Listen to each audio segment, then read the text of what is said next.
Quand nous chanterons le temps des cerises et guerre rossignol et merle moqueur seront tous en fête.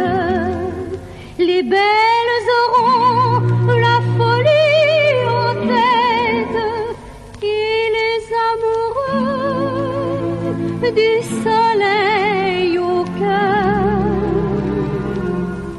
Quand nous chanterons le temps des cerises, sifflera bien mieux le merle moqueur. Mais il est bien court le temps des cerises où l'on s'en va de cueillir en rêvant des pendants d'oreilles. Cerises d'amour aux roses pareilles, tombant sous la feuille en gouttes de sang.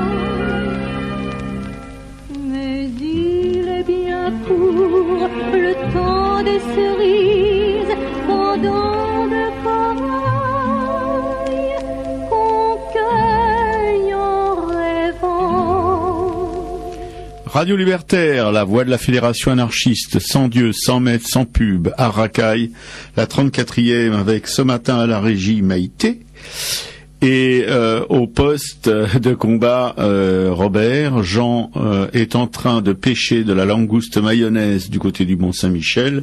Donc je me retrouve toute seule, pas tout à fait, puisque Maïté assure, et merci beaucoup, aujourd'hui la régie. Avant de commencer vraiment cette émission, un appel.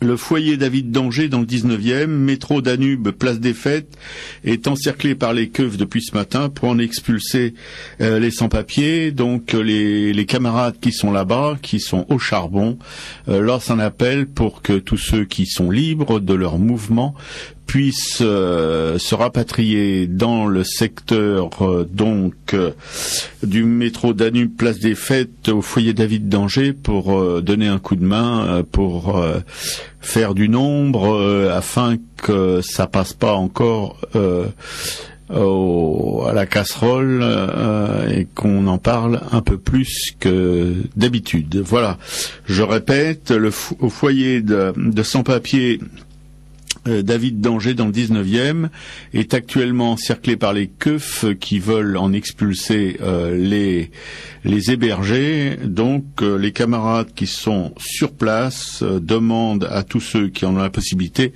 de bien vouloir les rejoindre. Voilà, le message est passé, on le répétera au cours de cette émission si les choses n'évoluent pas dans le bon sens, ce dont on doute fortement, évidemment.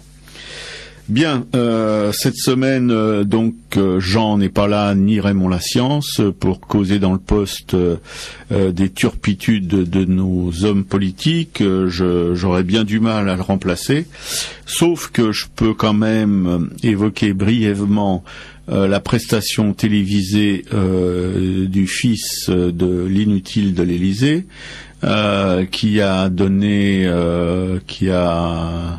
une espèce d'interview où il dit qu'il renonce à la présidence de l'EPAD, ce que il y a que les idiots qui peuvent le croire, parce que s'il est quand même le numéro 2 par son élection comme membre du conseil d'administration, le numéro 2 de cette chose, de ce conglomérat d'affaires, et un numéro 2 en politique sont toutes ces forces, si on peut dire, sont tendues pour éliminer le numéro 1 et prendre sa place. Donc on peut être à peu près certain que avant pas longtemps, le Roquet bis s'assiera dans le fauteuil du président éjecté.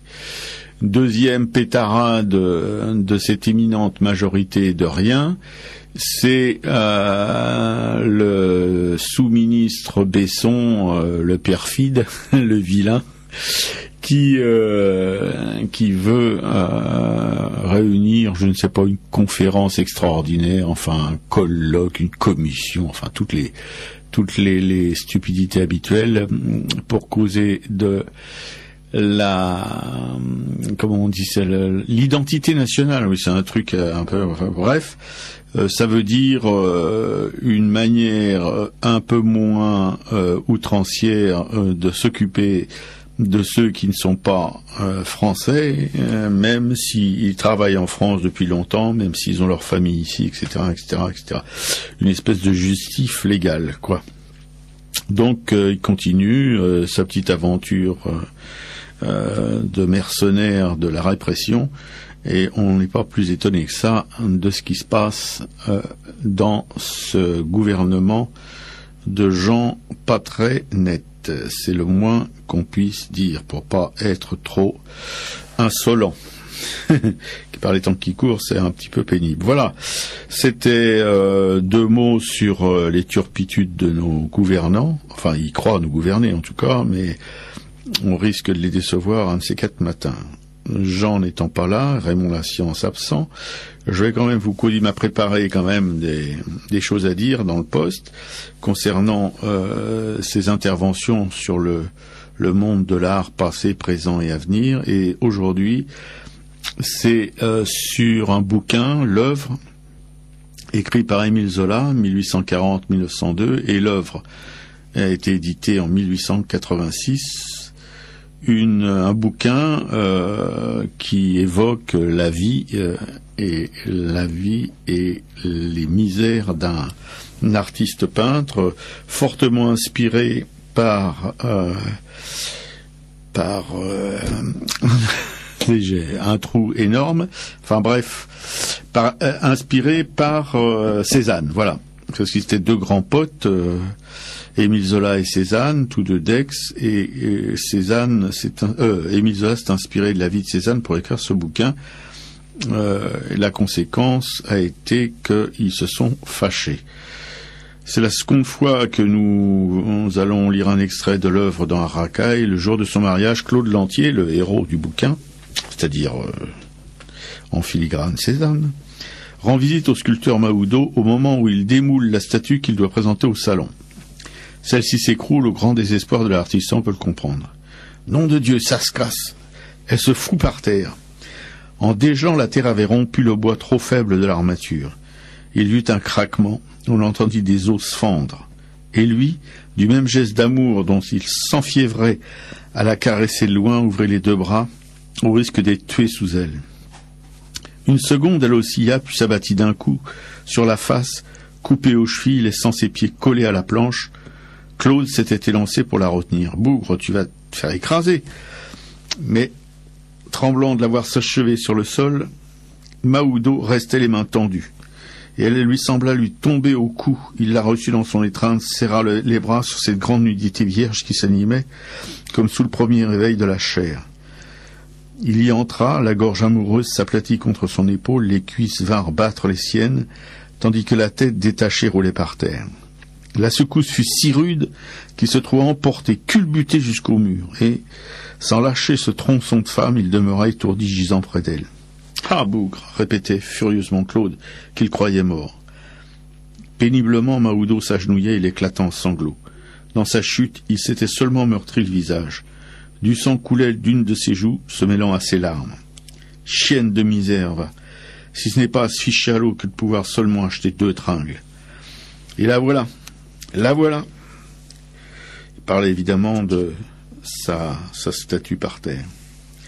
Ses sanglots redoublaient, une lamentation d'agonie, une douleur hurlante d'amant devant le cadavre mutilé de ses tendresses. De ses mains égarées, il en touchait les membres épars autour de lui, la tête, le torse, les bras qui s'étaient rompus.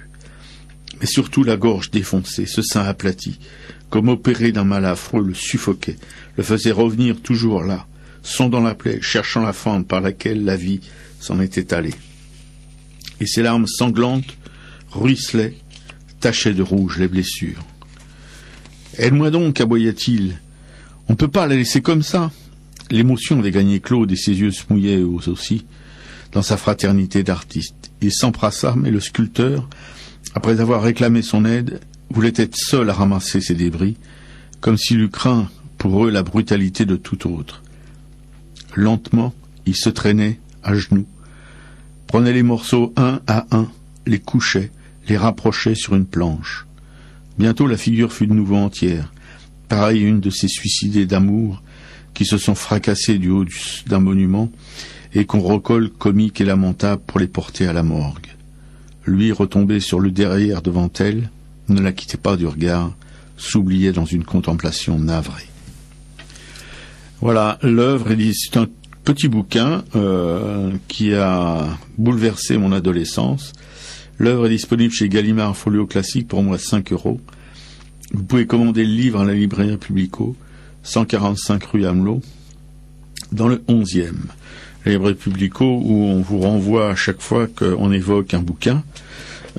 Celui de Zola, l'œuvre, comme je viens de vous l'apprendre, est vraiment une œuvre, oh là là que je suis drôle, une œuvre qui a, oui, bouleversé ma jeunesse, mon adolescence. C'est peut-être avec ce bouquin que je suis rentré dans ce métier, enfin, que je suis devenu un barbouilleur, un sculpteur, un graveur, que j'ai étalé de la couleur, que j'ai modelé de la terre, et je peux d'autant mieux comprendre la détresse de l'artiste qui voit le travail de probablement plusieurs mois, et peut-être de plusieurs années, parce qu'il y a des moments de gestation qui durent des fois très longtemps dans la tête des artistes, de voir son œuvre se ratatiner sur le sol, se disperser comme ça doit être quelque chose d'assez horrible, qui est vraiment bien rendu dans ce petit livre de Zola, qui se termine d'une manière assez dramatique, puisque le héros, Claude Lantier, se finit au bout d'une corde, parce que il était impuissant à réaliser, à finir une œuvre. Voilà. C'est très gai, merci Jean pour ces histoires vraiment optimistes. La prochaine, ce sera pas beaucoup mieux, puisqu'il s'agira de la fusillade du 3 mai 1808 par Francisco Goya, en hommage au soulèvement de la population de Madrid contre l'occupation française. Voilà, qu'est-ce que je peux vous dire de plus? Vous rappelez peut-être, puisque on est là pour ça aussi, vous rappelez que donc le foyer David d'Angers dans le 19e, métro Danube, place des Fêtes, est encerclé par la famille Poulardin pour en expulser les sans-papiers, et que les camarades qui sont sur place, eux-mêmes encerclés, demandent à ceux qui ont la possibilité, le courage aussi, parce qu'il en faut un peu, de bien vouloir les rejoindre pour essayer de s'opposer à cette évacuation forcée, une de plus dans ce beau pays où on se disperse pas, où on prend de plus en plus de liberté avec le droit des gens, et particulièrement des plus démunis. Voilà.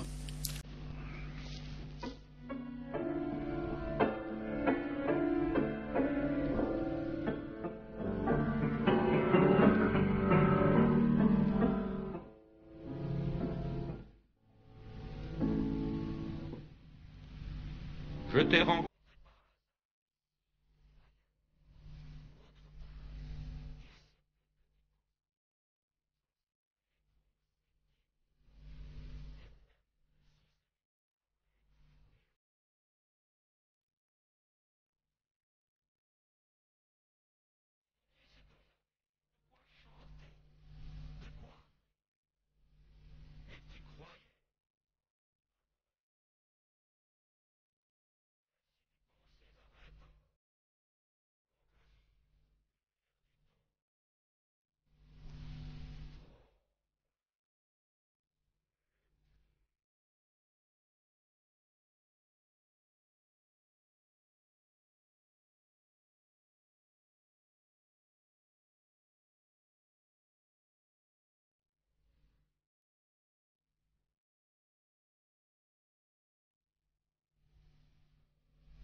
Radio Libertaire, la voix de la Fédération anarchiste, sans Dieu, sans maître, sans pub, toujours, oui, c'est pas demain tout à fait que ça va changer.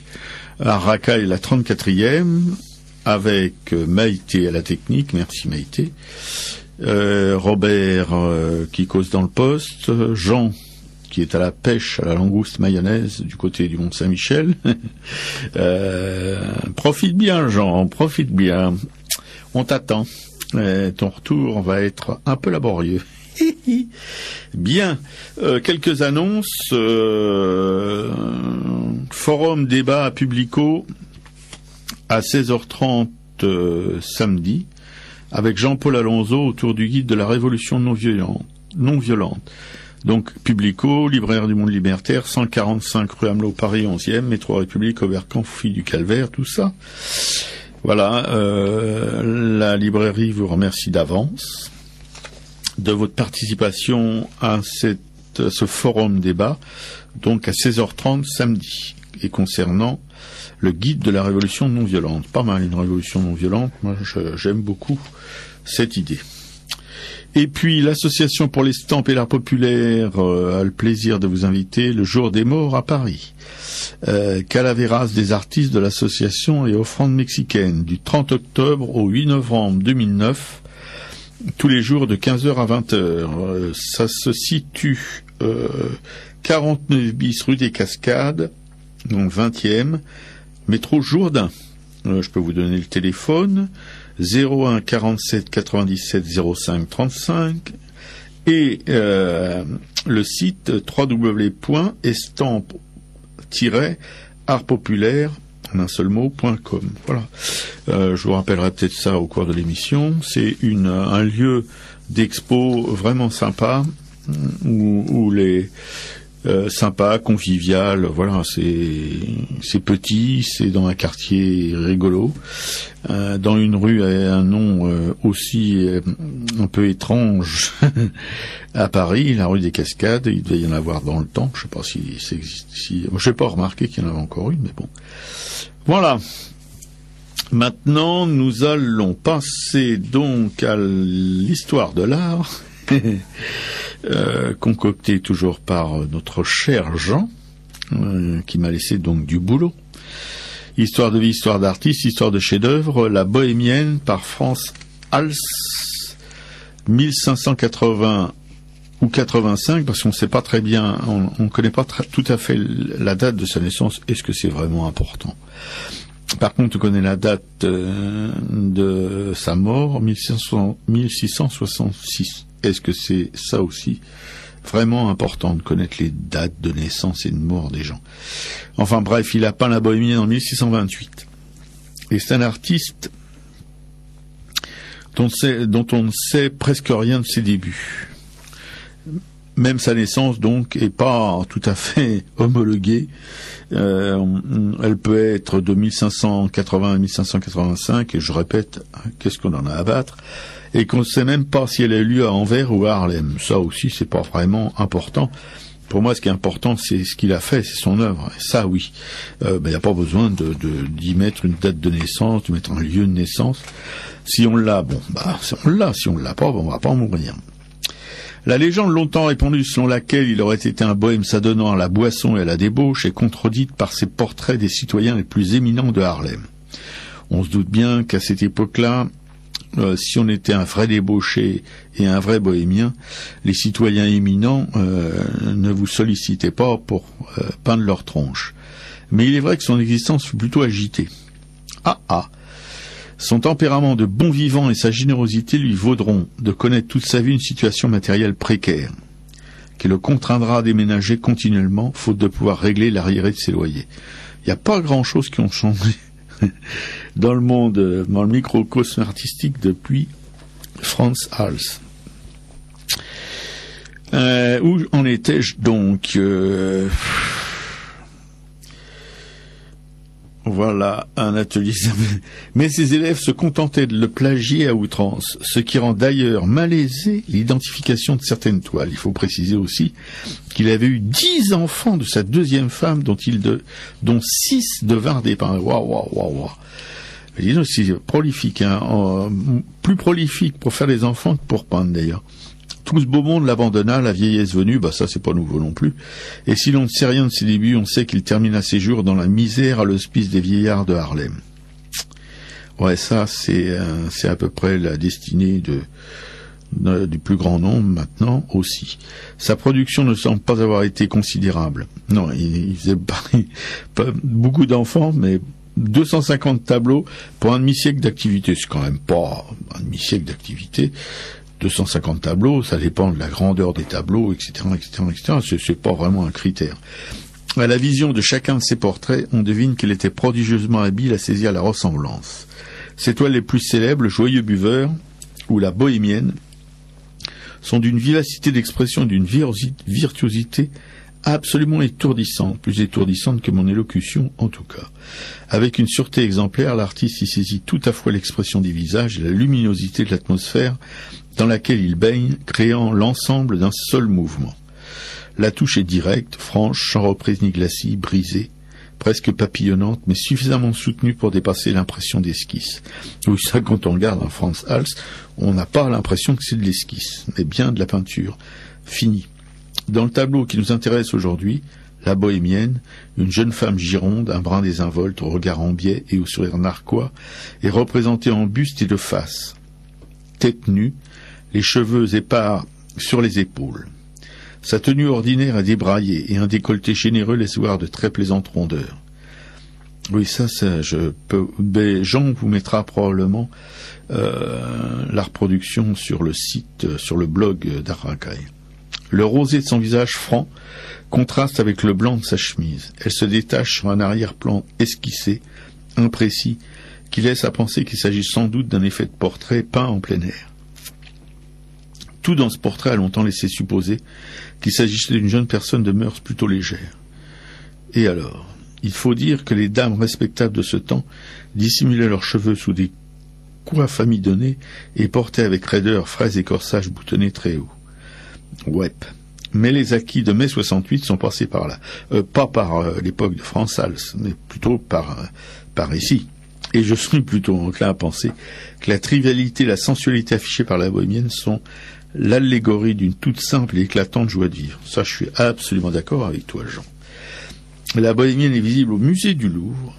Nous en remettrons une production sur le blog de l'émission http://arakai.blogpost.com. Comme chaque mardi, Jean propose donc une reproduction de son commentaire ou de son histoire de vie, histoire d'artiste, afin que vous puissiez vous-même apprécier le texte qu'il vous a dit au micro. Voilà, je rappelle aussi que vous pouvez donc trouver ce bouquin. Non, ça c'est au musée du Louvre que vous pouvez voir la Bohémienne. Ça part pas d'un bouquin, ça part d'un tableau qui est au musée du Louvre. Le musée du Louvre, personnellement, je fréquente pas énormément puisque je trouve que depuis qu'il y a cette pyramide en verre dans la grande cour, ils ont bouleversé tout et je sais même plus par où entrer, par où sortir. Donc je vous recommande pas franchement d'aller y faire un tour. Allez plutôt à Orsay, c'est beaucoup plus simple, c'est moins grandiose, mais c'est beaucoup plus humain de mon point de vue. Voilà. Je veux aussi dire un mot sur Le Monde Libertaire qui paraît toutes les semaines, un magazine superbe avec des dessins à l'avenant, des textes que vous ne trouverez nulle part ailleurs dans le PAF médiatique écrit, même le PAF médiatique parlé ou télévisé. Pas besoin d'autres lectures. Enfin, si, il y a toujours des papivores, mais bon, Le Monde Libertaire, c'est vraiment un magazine qui vous apporte un éclairage différent sur l'actualité ou sur l'histoire ou sur l'avenir ou sur les turpitudes des gens dont je vous parlais en début de cette émission. des gens qui croient nous gouverner actuellement et qui nous emmènent on ne sait pas où, mais certainement pas dans un lieu où on pourra tous s'embrasser sans complexe. Voilà. Il y a aussi donc la librairie Publico, une œuvre de la Fédération anarchiste où vous pouvez trouver tous les bouquins que vous ne trouverez difficilement ailleurs, ou alors à moins d'avoir des jeux de pistes assez compliqués pour aller de librairie en librairie pour pouvoir les trouver. Là, ils sont tous réunis. Il y a évidemment des livres sur les penseurs anarchistes, des livres de philosophie, des livres militants, mais aussi des romans que vous pouvez trouver dans les librairies classiques et que vous pouvez commander surtout s'ils ne sont pas là. Aussi, parler de la carte d'auditeur. Vous savez que notre radio ne gagne pas de sous avec les gens de la publicité, avec les gens qui vendent et qui font du business. Donc, il y a que les auditeurs qui participent à la vie, si on peut dire la vie financière de cette radio, avec cette carte d'auditeur qui coûte 20 € et que vous pouvez trouver à la librairie Publico. C'est un soutien vraiment important pour cette radio qui doit aussi évoluer avec les technologies nouvelles et qui coûte assez cher. Il y a aussi une souscription, et pour cette souscription, vous pouvez vous adresser toujours à la librairie Publico, dont je vous donne le téléphone, 01 48 05 34 08.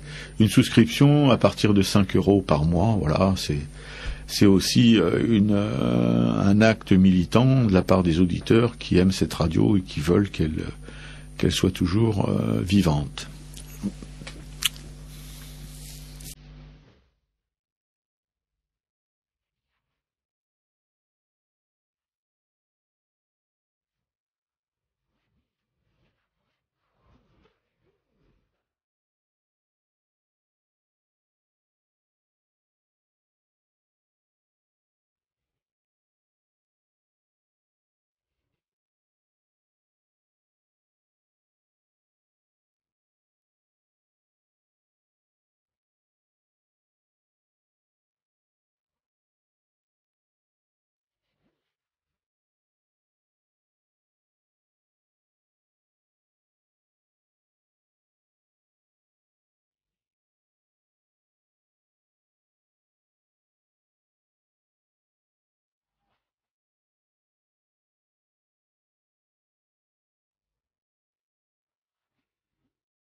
Radio Libertaire, la voix de la Fédération anarchiste. Toujours sans Dieu, sans maître, sans publicité. À Racaille, la 34e, avec dans le studio Maïté, qui a eu l'extrême gentillesse de bien vouloir s'occuper de la diffusion de cette émission. Et puis, Jean, qui hélas n'est pas là, mais je ne vais pas pleurer pendant 1h30 quand même, il faut que je me reprenne. Voilà, la FIAC, la Foire internationale d'art contemporain, vient de fermer ses portes, et j'ai envie de dire tant mieux, pas parce que je suis un fanatique anti-art contemporain, pas du tout. Dans toutes les formes d'expression artistique, il y a du bon, du mauvais, dans l'art dit contemporain, autant que dans autre chose que je sais pas définir, parce que je vois pas dans les gens qui travaillent dans l'art actuellement autre chose que des artistes contemporains. Donc voilà, mais il y a une tendance qui se dit d'art contemporain et qui fait beaucoup parler d'elle. Il y a les anti-art contemporains primaires, mais c'est dans toutes les choses novatrices.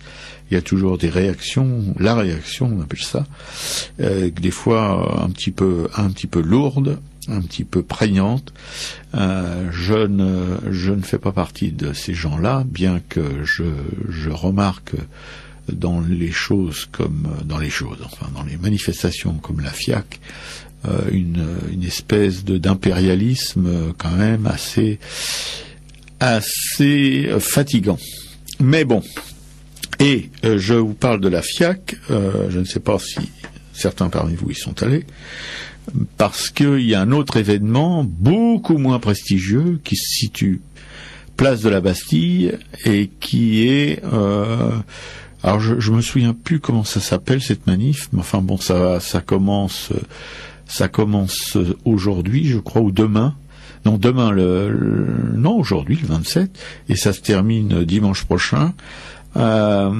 Sous des tentes, il y a aussi des artistes. Alors, est-ce qu'on peut les qualifier de contemporains ou est-ce qu'on peut qualifier leur travail de contemporain? En tout cas, eux, ils ne sont pas au Louvre, ils ne sont pas dans des lieux aussi connotés historiquement, mais simplement place de la Bastille, je trouve que c'est assez amusant. Enfin, amusant, oui, c'est un petit peu un pied de nez.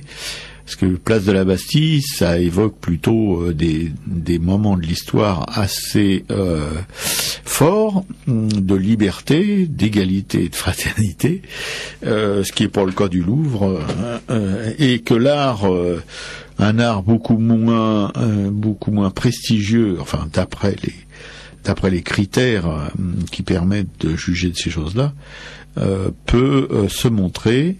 Donc voilà, je vous donne l'info. On peut ne pas le manquer. C'est place de la Bastille. Vous verrez, il y a des grandes tentes. L'entrée est payante, mais on peut télécharger des invitations gratuites sur le net si on va sur le site de cette foire de l'art.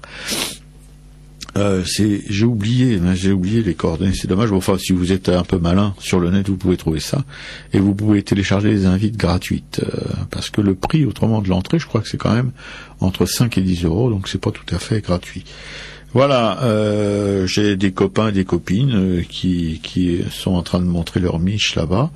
Et je pourrais vous en causer mardi prochain pour vous dire si ça a été pour eux, parce que ceux que je connais qui exposent là, exposent vraiment parce qu'ils ont besoin de gagner leur vie. C'est pas des gens c'est plutôt des RMistes ou des gens qui ont des revenus vraiment basiques, qui exposent pas comme ceux qui exposent à la FIAC. Parce que la FIAC, ce sont surtout des galeries qui présentent des artistes. Donc, qui dit galerie dit quand même un peu de thunes pour les artistes.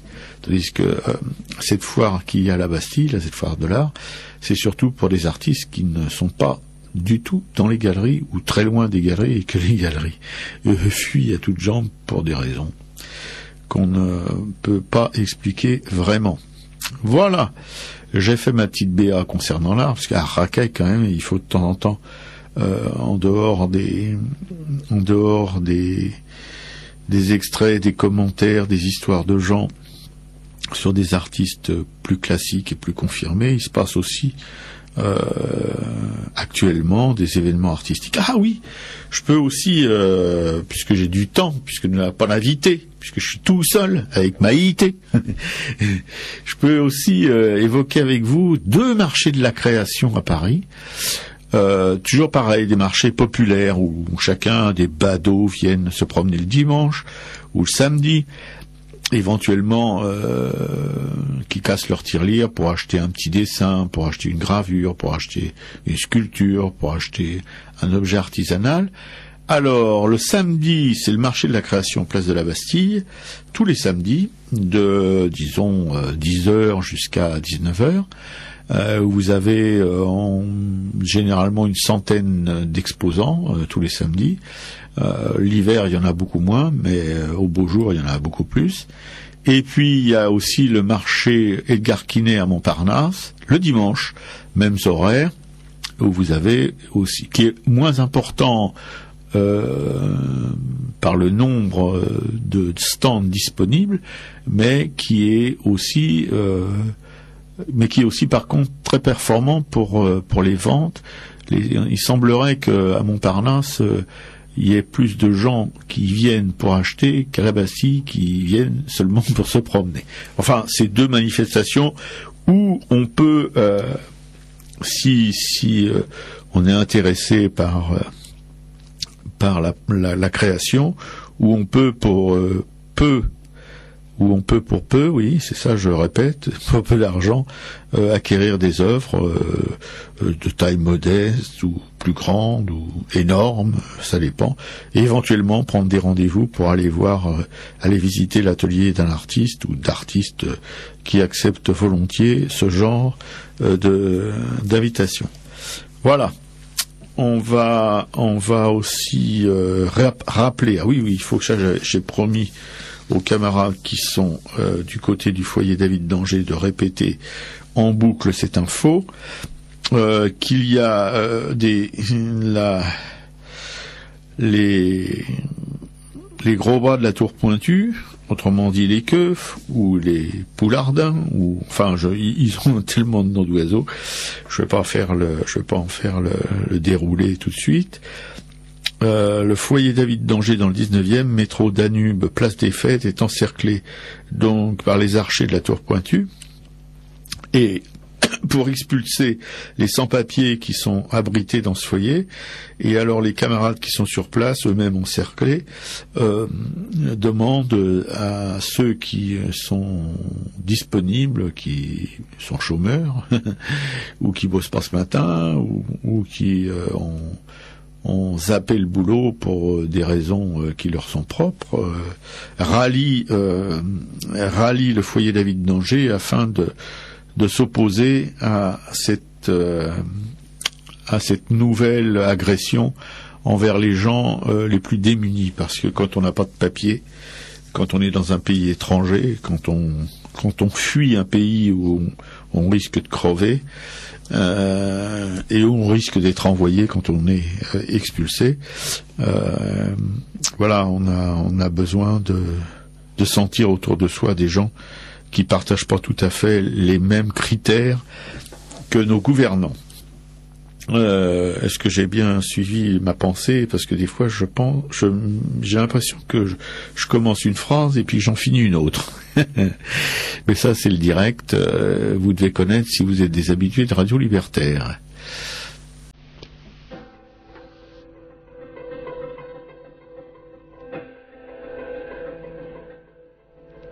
J'étais un grand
Radio Libertaire, la voix de la Fédération anarchiste. Sans Dieu, sans maître, sans publicité, à Racaille, la 34e.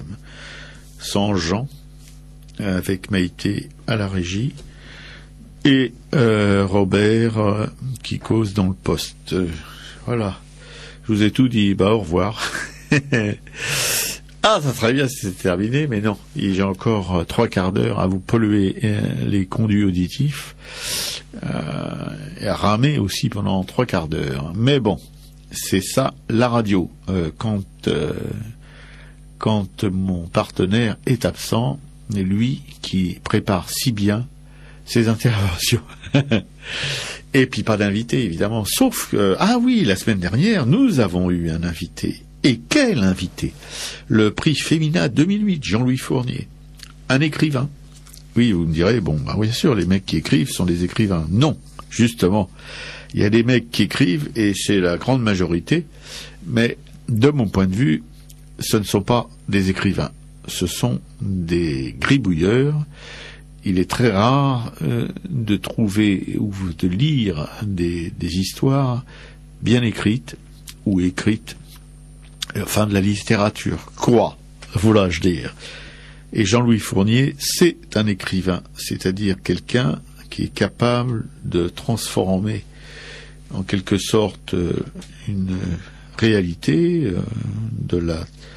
un peu un alchimiste des mots, qui transforme des choses de tous les jours, qui soient dramatiques, amusantes, intelligentes ou stupides, en histoire. Et c'est le cas de Jean-Louis Fournier, qui a un petit peu exprimé. C'est ce que je vous bavarde aujourd'hui, la fois où il est venu la semaine dernière, donc dans ce studio.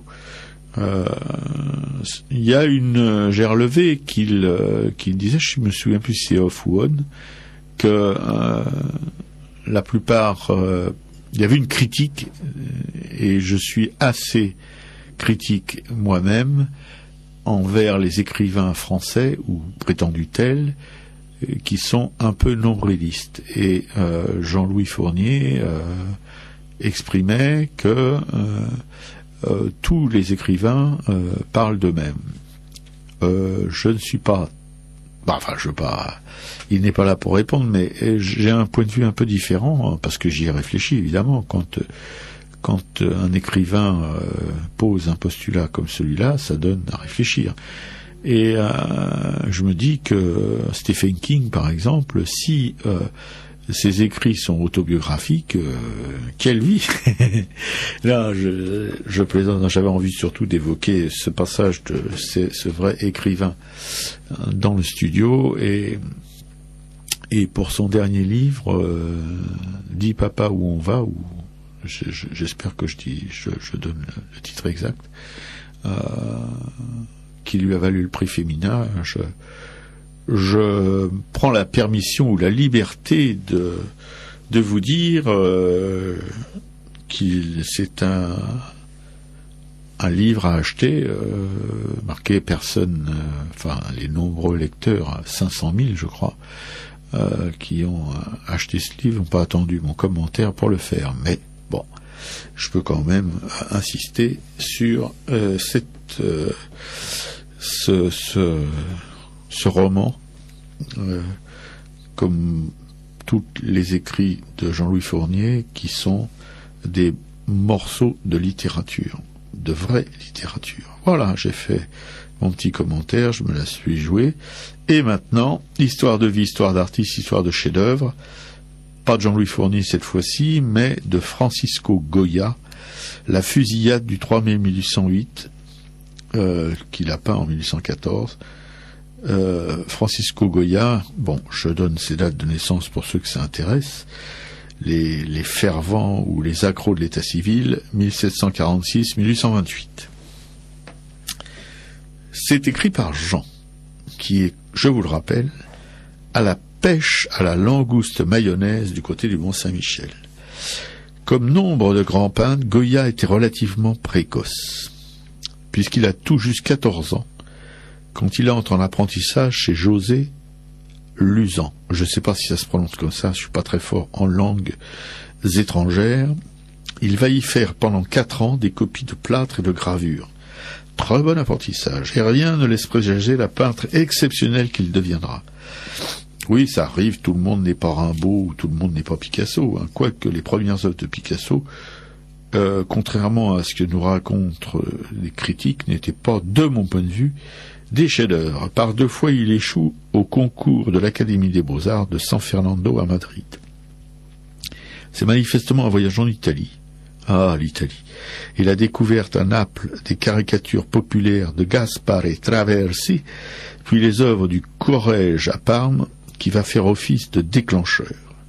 Ça, je veux bien le croire, parce que les brefs séjours que j'ai pu faire à Firenze, vraiment, c'est là, si on n'est pas bouleversé, si on n'est pas traversé de secousses en regardant les œuvres qui sont dans cette ville extraordinaire, c'est que vraiment on est un sacré bâtard. Jusque dans les plus apparemment conventionnels de ses peintures, on sent habile, on sent maintenant poindre la satire. Commence alors sa carrière de portraitiste mondain, habile à saisir la psychologie de son modèle sans cesser de la flatter par l'assurance de son pinceau, dont le succès va lui permettre, en 1786, de faire son entrée à la cour de Charles III.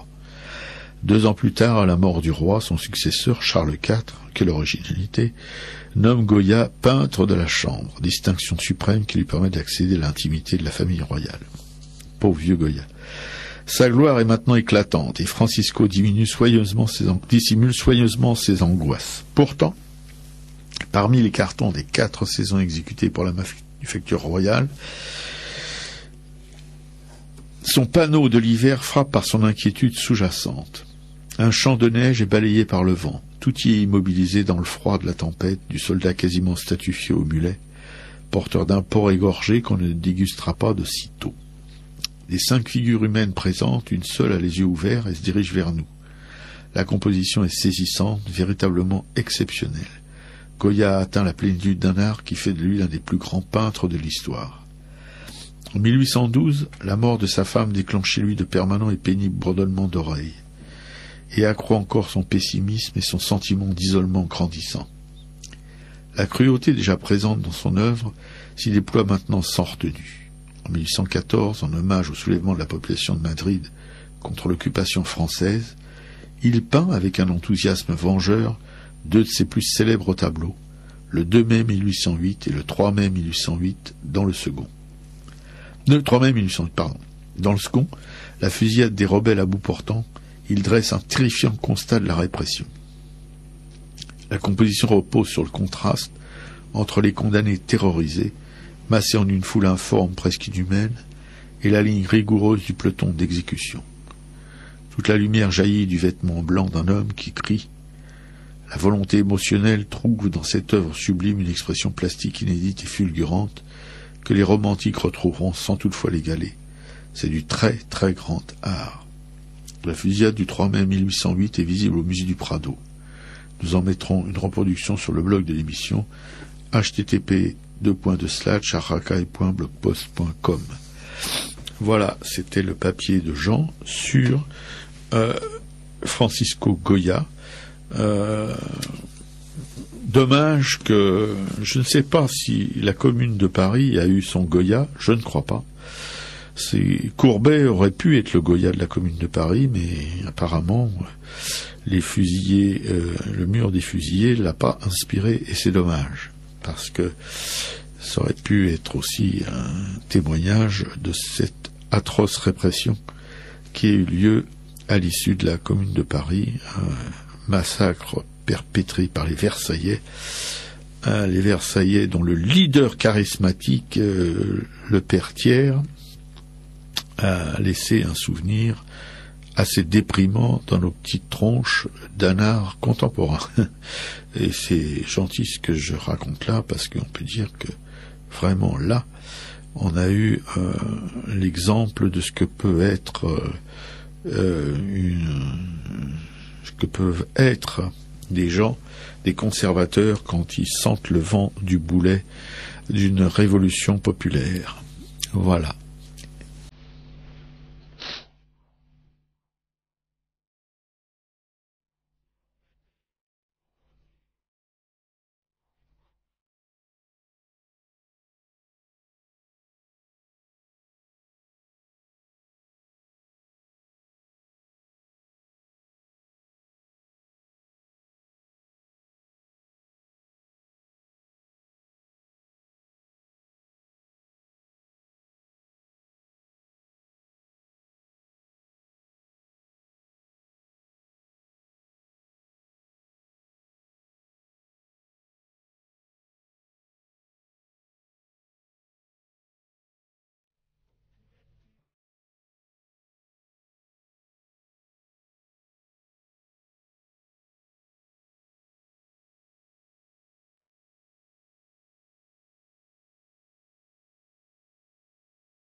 Radio Libertaire, la voix de la Fédération anarchiste, sans Dieu, sans maître, sans pub, mais oui.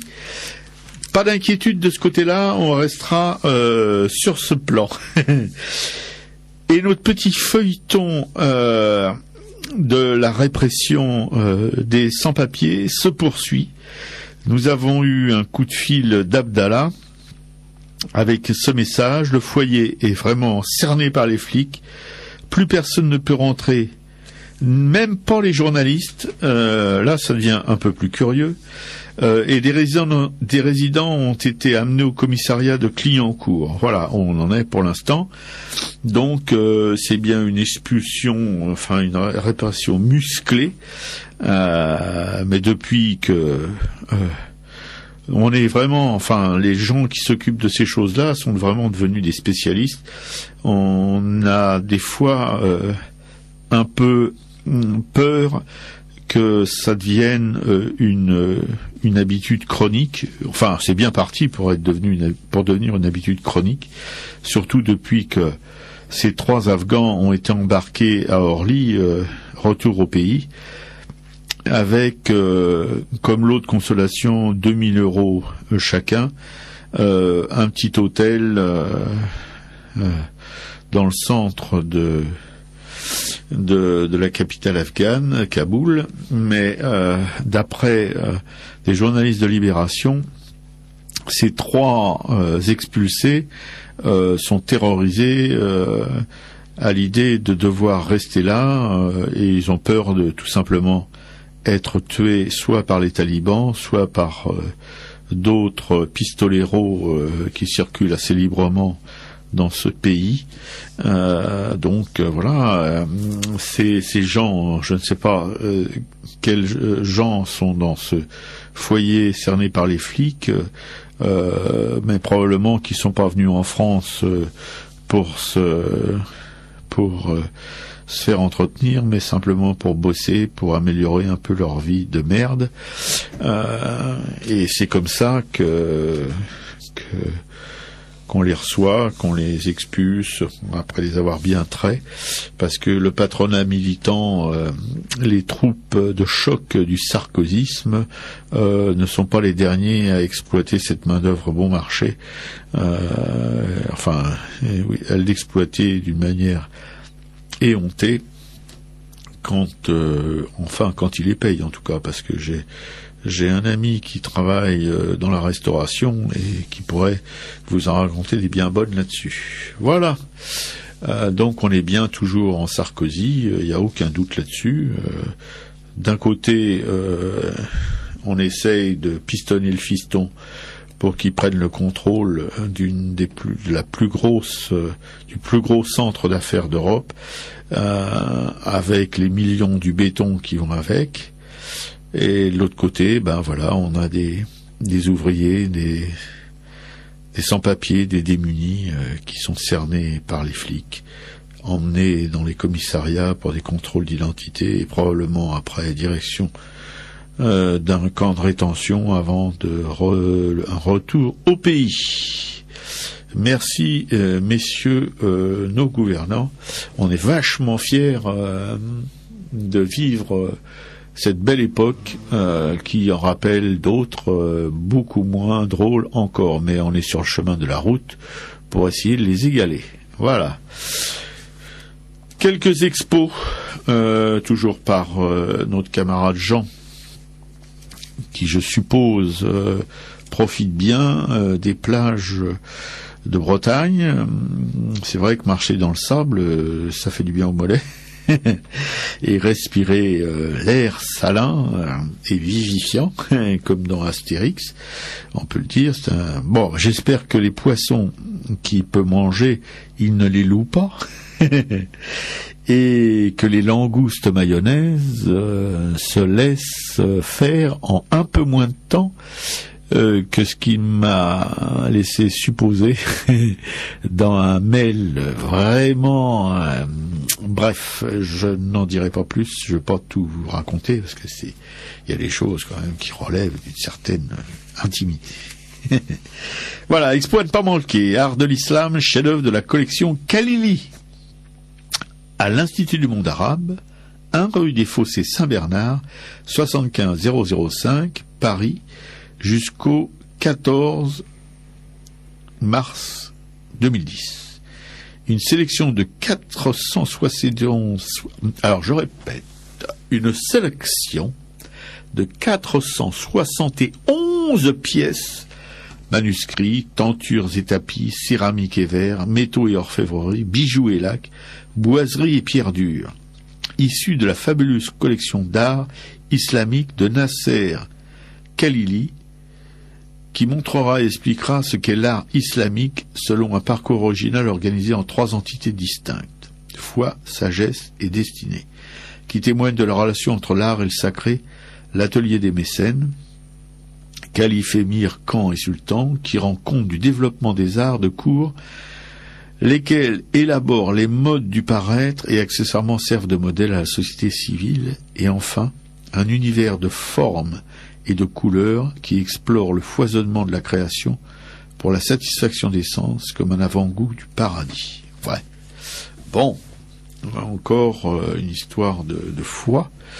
C'est vrai que l'art, jusqu'à la fin du 19e, on peut dire, un peu avant peut-être, était dans aussi bien, mais particulièrement, bon, je parle de l'Europe, parce que je suis pas moyen-oriental, mais en tout cas, et au Moyen-Orient, c'est plus difficile d'avoir une idée quand on n'est pas un spécialiste, mais en Europe, en tout cas, la religion, donc la foi, était un des moteurs de la création artistique, aussi bien en peinture, sculpture, poésie, écriture.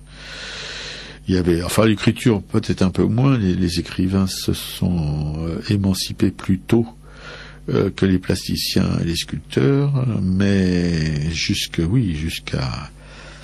pompiers. Là, les pompiers ont commencé à se servir plutôt de la mythologie plutôt que de la religion, mais quand même, il y avait encore des peintres qui s'adonnaient avec une espèce d'enthousiasme à la peinture religieuse.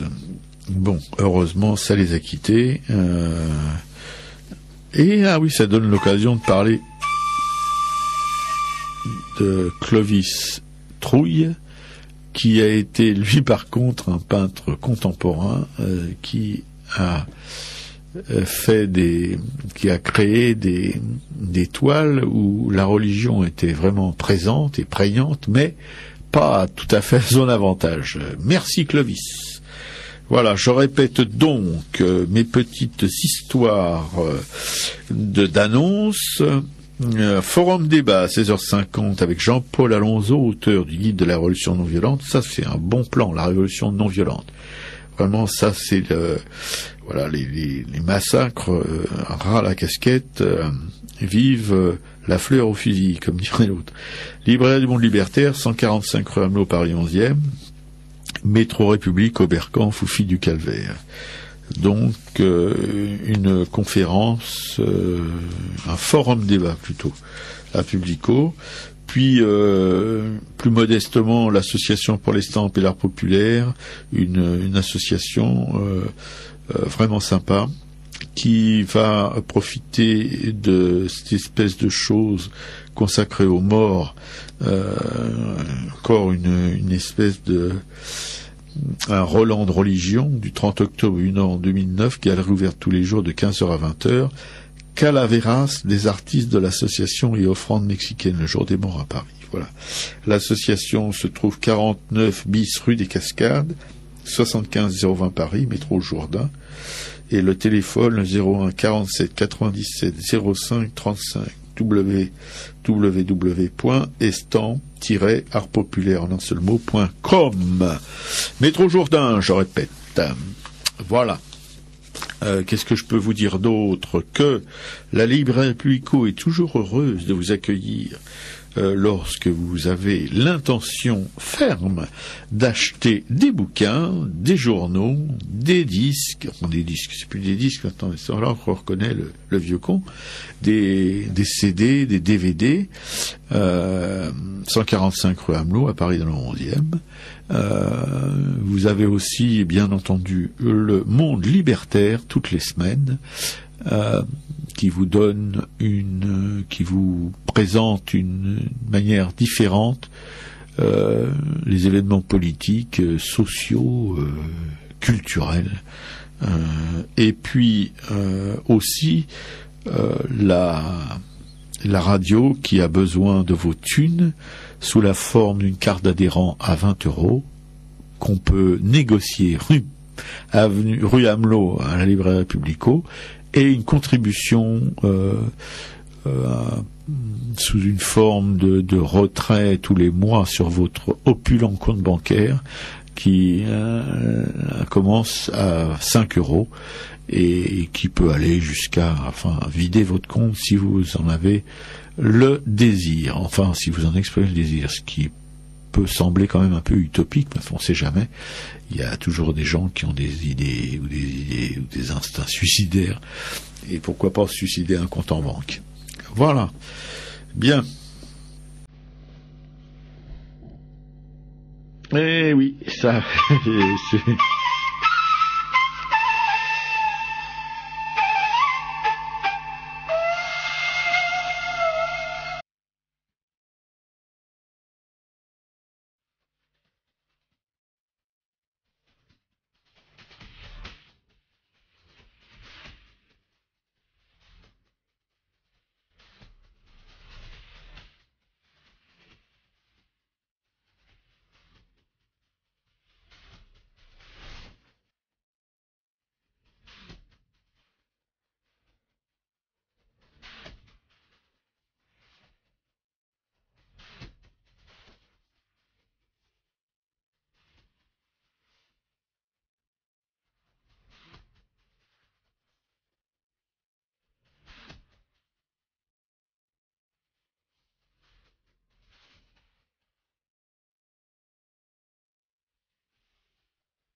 Radio Libertaire, la voix de la Fédération anarchiste, sans Dieu, sans maître, sans pub. Si, en tout cas jusqu'à la fin de cette émission.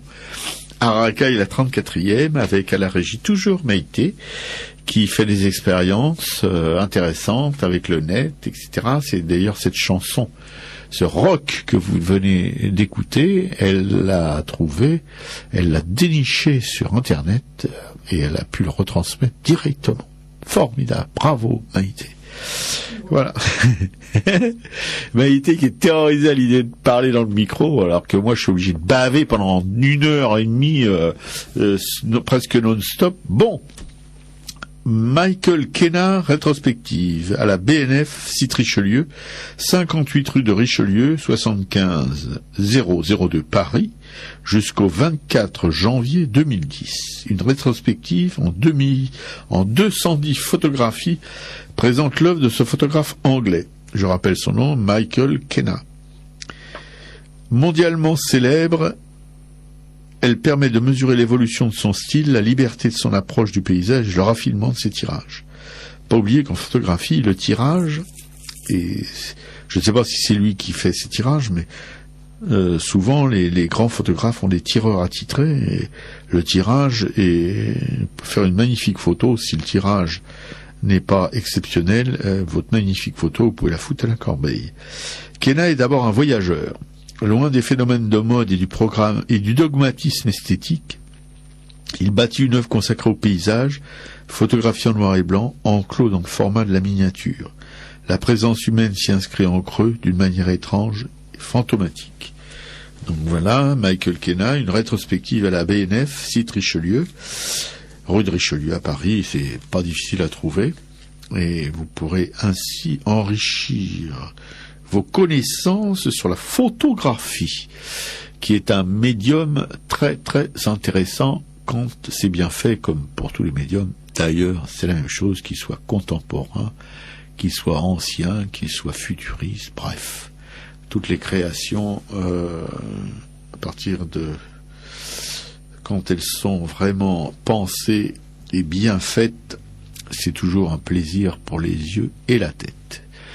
Radio Libertaire, qui a besoin, je le répète une dernière fois parce que j'ai encore du temps et je ne sais pas trop quoi dire, qui a besoin de votre soutien financier surtout. Non, mais on est aussi content que vous nous écoutiez et que vous aimiez les émissions qui sont programmées sur cette radio, mais pour pouvoir continuer à le faire, à diffuser, à vous toucher chez vous, à la sortie de votre salle de bain, à la chute de votre lit ou avant le boulot, ou même pendant le boulot, pourquoi pas, si vous voulez continuer à nous écouter, eh bien, on a besoin de votre aide, particulièrement financière, que vous pouvez concrétiser en prenant une petite carte d'auditeur charmante qui se trouve, qui fait le pied de grue rue Amelot, au 145, la Républico. Vous y allez, vous entrez,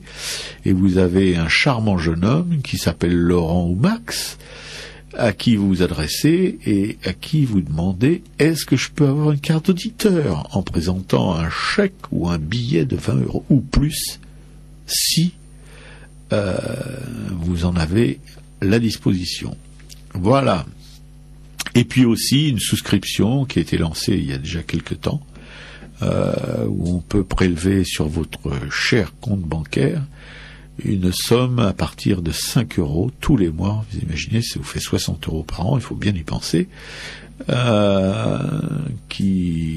n'y a pas de plafond, hein. Il y a un plancher, mais il n'y a pas de plafond. Voilà. Cette émission à Racaille reprendra un cours normal, je l'espère, à partir de la semaine prochaine, c'est-à-dire la 35e, peut-être avec Maïté, si elle n'est pas allée à la plage elle aussi, mais sûrement avec Jean qui sera revenu, et un invité, je n'ai pas la grille sous les yeux, mais il y en aura probablement un invité ou une invitée. J'ai pas une grosse tête, et si j'ai pas la grille, je suis incapable de m'en souvenir, même si c'était quelqu'un de très connu ou très important. D'ailleurs, plus les gens sont connus et importants, moins je retiens leur nom. C'est une espèce de maladie des gens, l'importance me fait me carapater à toute vitesse.